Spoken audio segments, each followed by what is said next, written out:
মুখে দিয়ে তোর উত্তর দাউরির ভাই গাইলে কি লাগে আমি তোর কথা বললাম নি হাত ধরিস না হাত ধরিস না হাত ধরিস না। সিলেটে স্কুলে যাওয়ার পথে প্রকাশ্যে এক স্কুল ছাত্রীকে হেনস্থা করছে একদল কিশোর গ্যাং। রাস্তায় আরো অনেক লোকজন ছিল, কিন্তু কেউ ভয়ে কিছু বলছিল না। দিন দিন কিশোর গ্যাংয়ের তাণ্ডব বেড়েই চলেছে।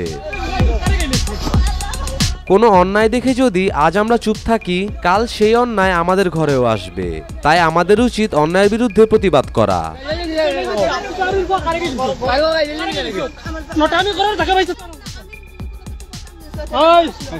মুখে দিয়ে তোর উত্তর দাউরির ভাই গাইলে কি লাগে আমি তোর কথা বললাম নি হাত ধরিস না হাত ধরিস না হাত ধরিস না।